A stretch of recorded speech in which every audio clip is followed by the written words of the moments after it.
वनेश्वरी तवैव पदारविन्दं प्रेमामृतैकमकरन्द रसौघपूर्णं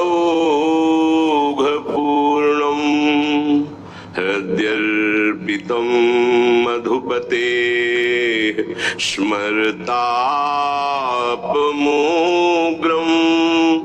निर्वापयत् परमशीतलमाश्रयामि परमशीतलमाश्रयामि। ललित रंगीली गाइए,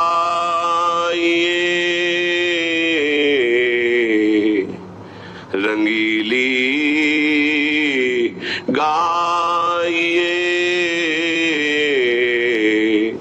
ताते प्रेम रंग रस पाइए,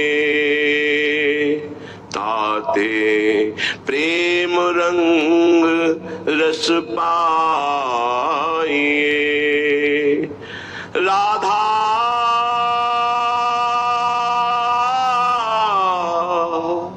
गोरी मोहनी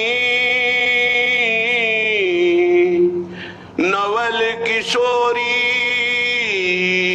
भाम नित्य विहारिणी लाड़िली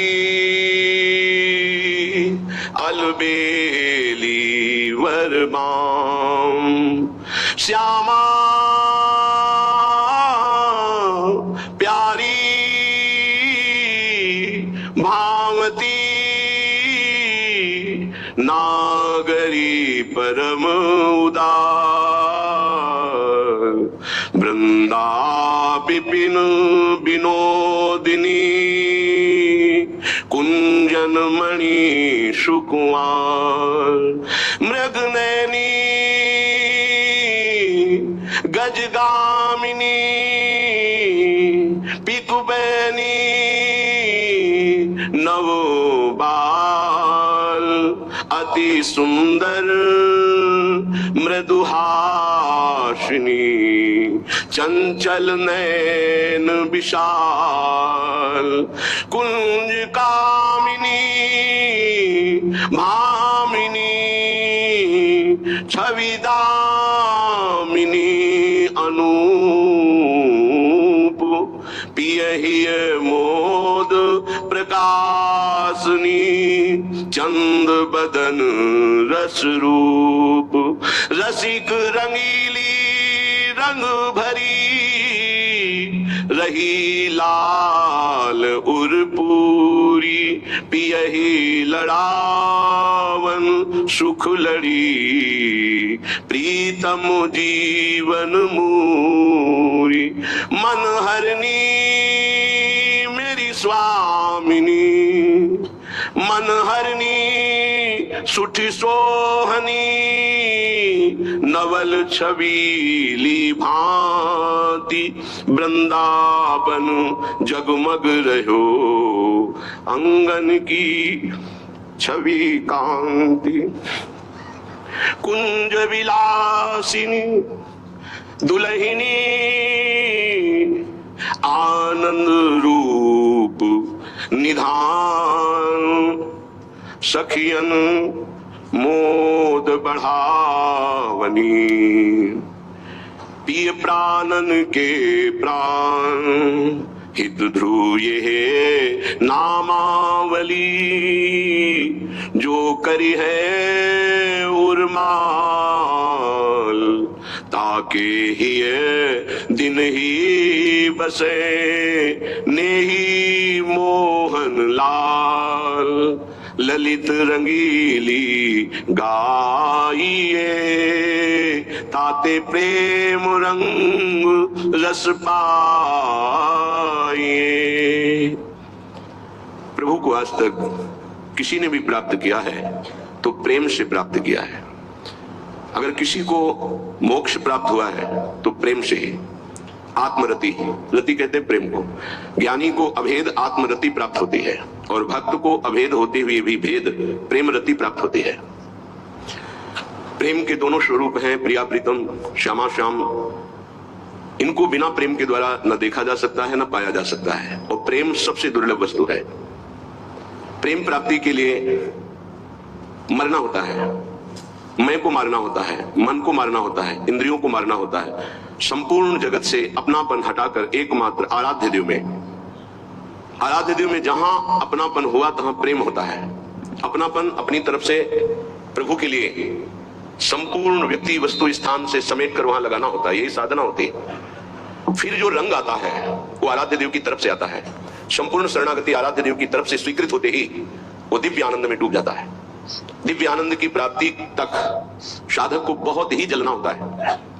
ये जलन ब्रह्मा जी के परमेष्ठी पद में विराजमान जो सुख है उससे श्रेष्ठ है। यदि रसिकों का संग नहीं मिला तो इसकी पहचान नहीं हो पाएगी कि श्रेष्ठ सुख की जलन है या भोगों के त्याग से जो जलन हो रही है तो भोग भोग कर मिटाने की जलन है। ये रसिकों के संग से पता चलता है। जो प्रभु के लिए जलन है उसमें इतना सुख है कि ब्रह्म पद में वो सुख नहीं है, पर है जो मैं ऐसा जानती प्रीति किए दुख होए तो नगर ढिंढोरा पीटती अजी प्रीति न करियो कोई। मीरा जी कहे मैं सबको बता देती कि श्री कृष्ण से प्रेम मत करना, क्योंकि ये प्रेम प्रतिपल मिले हुए भी मिलन की आकांक्षा तड़पाना, विकल कर देना, संपूर्ण वृत्ति को एकाग्र कर देना, संपूर्ण वृत्ति को रस में डुबो देना और सतरति सतरति सा लोकांतार्यति ऐसी सामर्थ्य प्रदान करना। आप ऐसा समझ लीजिए कि लोहे में काटने की ताकत नहीं, पर लोहा जब अग्नि में तपाकर और घन के द्वारा प्रहार किया जाता है तो वही तीक्ष्ण धार वाला अस्त्र बन जाता है। पर तपाना और तत्काल निकाल कर पानी में डालना, फिर घन की चोट पहुंचाना, फिर रगड़ कर उसकी धार बनाना, तब वो अस्त्र बनता है। ऐसे ही मिट्टी खोदना और उसको मार मार करके कहीं एक भी कण न रहने देना, फिर पानी डालकर उसको रौंदना, फिर उसको मुलायम करके चाक पर चढ़ाना, फिर उसको आकार देना, फिर उसको धूप में तपाना, फिर अग्नि की ज्वाला में तपाना, फिर उसमें रस रखने की सामर्थ्य आ जाती है मटकी में। ऐसे ही जीवन उपासक का होता है। ऐसी मार पड़ती है काम क्रोध लोभ मोह मद मत्सर की, सब उसे सहना होता है। सुख दुख को समान भाव से सहते हुए निरंतर नाम जप करते हुए अपने नाम को बचाते हुए पचाते हुए जब आगे बढ़ता है तो प्रेम मूल्य नाम है, प्रेम प्रकाशित होने लगता है। जो सुख भगवत प्रेम में है वो ब्रह्म बोध में भी नहीं है, जो सुख भगवत रूप में है वो निर्विशेष ब्रह्म में भी नहीं है, क्योंकि निर्विशेष ब्रह्म में स्थित श्री शुकाचार्य, श्री जनक जी महाराज, श्री शनकादि, भगवान शंकर, ये सब रूप के दर्शन के लिए व्याकुल देखे गए, ये नाम जापक पाए गए, ये भगवत कथा अनुरागी पाए गए। तो निर्विशेष ब्रह्म में भी जो सुख नहीं है वो सविशेष साकार भगवान के रूप का स्वाद, ये सबसे श्रेष्ठ, ये प्रेम प्रकाशित करता है। फिर ये तो निकुंज उपासना जो सगुण निर्गुण ब्रह्म ते न्यारो, ये तो अद्भुत प्रेम के खिलौना दो खेलत है प्रेम खेल, इसमें तो प्रेम के बिना प्रवेश ही नहीं हो सकता। प्रेम दुर्लभ वस्तु है, ये प्रेमी जनों के द्वारा ही प्राप्त होता है। जो भगवत प्रेमी महात्मा है उनके संसर्ग से, उनके परमाणुओं से, उनकी दृष्टि से, उनके वचनों से इस प्रेम मार्ग का हृदय में स्थापन होता है, प्रेम मार्ग में चलना होता है, प्रेम को प्राप्त करना होता है। बिना रसिकों के संग के रंच प्रेम का प्रादुर्भाव नहीं हो सकता, चाहे जितनी बड़ी साधना कर रहा हो कोई। रेमन रसिकन संग बिन रंच न उपजय प्रेम। प्रेम इसमें बहुत सहनशीलता चाहिए। बड़ी वस्तु प्राप्ति के लिए छोटी वस्तु में कहीं राजी ना हो जाए, पहली शर्त। जैसे किसी को 1 अरब रुपया चाहिए, 100 रुपया दिया जाए तो कैसा लगेगा? उसे बुरा लगेगा, क्या होगा इससे, हमारी तो बहुत बड़ी संख्या है, मांग हमारी बहुत बड़ी है। ऐसे ही भगवत प्रेम प्राप्ति के मार्ग के उपासक को ब्रह्म पद, देवराजेंद्र का पद और सम्राट पद, योग की सिद्धियां और मोक्ष पद, ये भी बहुत ऐसे लगता है 100 रुपये के समान। 1 अरब की प्राप्ति वाले को जैसे 100 रुपया, ऐसे ही प्रेम प्राप्ति वाले को ये सब लगता है, इसलिए मुझे ये नहीं चाहिए।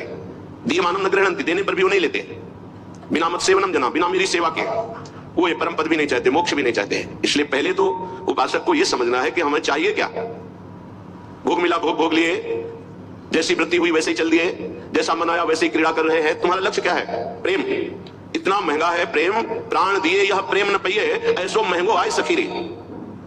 तुम इतने सस्ते बिक जाते हो, रसेंद्री के भोग जनेंद्री के भोगों में अपना लक्ष्य भूल जाते हो, तुम प्रेम प्राप्ति कैसे कर पाओगे? जो भूमा सुख का अधिकारी बनना चाहता है वो अल्प सुख का त्यागी होता है। जो अल्प सुख में रमण करने लगता है भूमा सुख के अधिकार को खो देता है। भूमा सुख परमात्मा सुख।